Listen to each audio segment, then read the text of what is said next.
पिंपरी चिंचवड शहरात घडलेली एक धक्कादायक प्रकरण समोर आले आहे, ज्यात वैष्णवी शशांक हगवणे या तरुण विवाहितेने सासरच्या छळाला कंटाळून आत्महत्या केली. या प्रकाराने संपूर्ण परिसरात खळबळ उडली आहे. राष्ट्रवादी काँग्रेसचे माजी पदाधिकारी राजेंद्र तुकाराम हगवणे आणि त्यांच्या कुटुंबियांविरोधात गुन्हा दाखल करण्यात आला आहे. विशेष म्हणजे या घटनेनंतर तब्बल 7 दिवस फरार असलेले राजेंद्र हगवणे आणि त्यांचा मुलगा वैष्णवी यांचा दीर सुशील हगवणे यांना पोलिसांनी अखेर अटक केली आहे. ही दुर्दैवी घटना 16 मे रोजी वैष्णवी हगवणे हिने राहत्या घरात गळफास घेऊन आत्महत्या केल्याने उघडकीस आली आहे.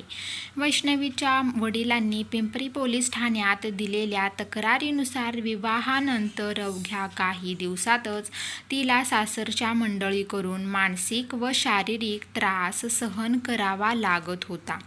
हुंडा आणि आर्थिक छळाला आरोप. वैष्णवीच्या लग्नात वडिलांनी मोठ्या प्रमाणात हुंडा दिला होता.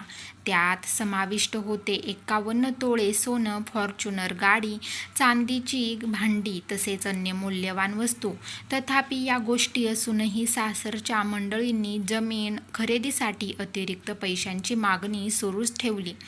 त्या मागण्या न पूर्ण झाल्याने वैष्णवीवर आर्थिक, मानसिक आणि शारीरिक छळ केला, अशा आरोप तक्रारीत करण्यात आला होता.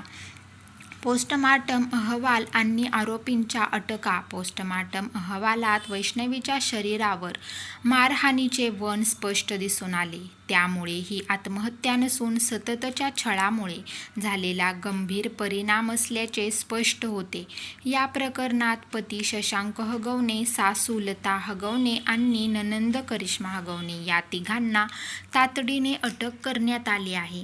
तर सासरे राजेंद्र हगवणे आणि दीर सुशील हगवणे हे फरार होते. पोलिसांनी विशेष पथके तयार करून या दोघांचा शोध सुरू केला होता. शुक्रवारी दोघेही एका ठिकाणी जेवत असताना त्यांचे CCTV फुटेज समोर आले आणि त्यानंतर त्यांना ताब्यात घेण्यात आले. राजकीय पार्श्वभूमीमुळे वाढलेले लक्ष. सर्वात धक्का बसणे. आरोपींपैकी राजेंद्र हगवणे हे राष्ट्रवादी काँग्रेस अजित पवार गटाचे माजी राज्य कार्यकारिणीचे सदस्य आहेत. त्यामुळे या प्रकरणाला राजकीय व सामाजिक महत्त्व प्राप्त झाले आहे. अनेक सामाजिक कार्यकर्त्यांनी प्रशासनावर दबाव टाकत कठोर कारवाईची मागणी केली आहे. कुटुंबियांचा आक्रोश. वैष्णवीचे वडील आनंद कसपटे यांनी माध्यमांशी बोलताना सांगितले, आम्ही आमच्या लेकीच्या लग्नात काही कमी नाही ठेवली, पण लग्नानंतर तिच्या चारित्र्यावर शंका घेतली गेली. तिला मानसिक त्रास दिला गेला. तिने अनेकदा आम्हाला हे सांगितलं होतं, पण आम्ही तिला समजावत राहिलो. अखेर तिने आत्महत्येचा निर्णय घेतला. पोलिसांची कारवाई आणि पुढील तपास. पिंपरी पोलीस उपायुक्तांनी सांगितलेली की आरोपी कोणत्याही राजकीय पक्षाशी संबंधित असो, कारवाई कायद्याप्रमाणेच केली जाईल. या प्रकरणात सखोल तपास केला जात असून सर्व आरोपींना न्यायालयासमोर हजर करण्यात आले आहे. सध्या सर्व आरोपी पोलीस कोठडीत असून पुढील तपास सुरू आहे.